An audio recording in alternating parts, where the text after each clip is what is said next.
ചോദ്യം: ഒരാൾ ഒരു പ്രദേശത്ത് വെച്ച് മരിച്ചാൽ ആ പ്രദേശത്തുകാർക്കാണല്ലോ മയ്യത്ത് കുളിപ്പിക്കൽ, നിസ്കാരം മുതലായവ നിർബന്ധമാകുന്നത്.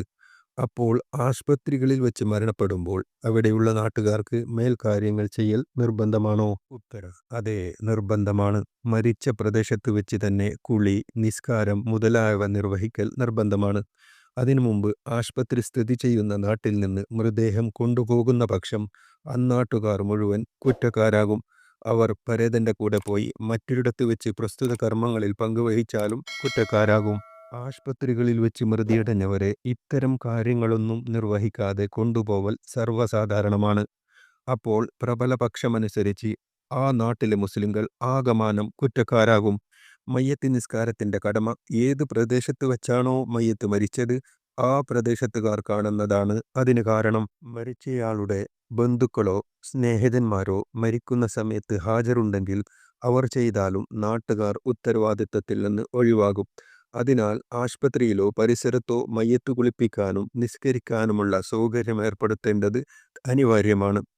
ആ മഹല്ല് ജമാഅത്ത് കമ്മിറ്റി ഈ വിഷയത്തിൽ സജീവ ശ്രദ്ധ ചെലുത്തേണ്ടതുണ്ട്. മുസ്ലിം സാംസ്കാരിക സംഘടനകൾക്ക് ഇവിഷയകമായി വേണ്ടത് ചെയ്യാൻ കഴിയും. ചോദ്യം: മയ്യത്ത് കുളിപ്പിക്കാൻ ഉപ്പ് കലർന്ന വെള്ളമാണോ ഉത്തമം? ഉപ്പ് ചേർക്കേണ്ടതുണ്ടോ? ഉത്തരം: കടൽ വെള്ളം പോലെ പ്രകൃത്യാ തന്നെ ഉപ്പുള്ള വെള്ളമായിരിക്കൽ സുന്നത്താണ്. എന്നാൽ ശുദ്ധവെള്ളത്തിൽ ഉപ്പ് ചേർക്കൽ സുന്നത്തില്ല. പക്ഷേ കർപ്പൂരം ചേർക്കൽ സുന്നത്തുണ്ട്.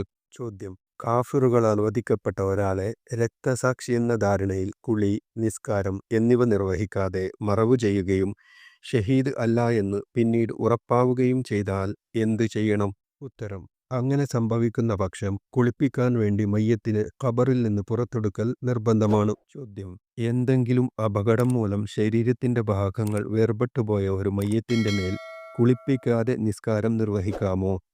അങ്ങനെയെങ്കിൽ എല്ലാ ഭാഗവും ലഭ്യമായിട്ടില്ലെങ്കിൽ എന്തിനു വേണ്ടി നിസ്കരിക്കണം? ഉത്തരം: ഷഹീദ് അല്ലാത്ത ഏത് മുസ്ലിം മരണമടഞ്ഞാലും അയാൾക്ക് മയ്യത്ത് നിസ്കരിക്കൽ നിർബന്ധമാണ്. മയ്യത്തിന്റെ വിവിധ ഭാഗങ്ങൾ ശരീരത്തിൽ നിന്ന് വേർപെട്ട രൂപത്തിലാണെങ്കിൽ ശരീരത്തെ മൊത്തം കരുതി ലഭ്യമായ ഭാഗത്തിൻ്റെ മേൽ നിസ്കരിച്ചാൽ മതി.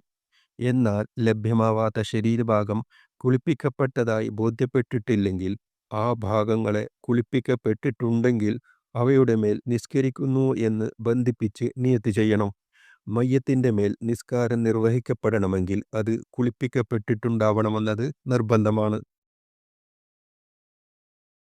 ചോദ്യം: കഫൻ തുണി മുൻകൂട്ടി തയ്യാർ ചെയ്തു വെക്കാമോ?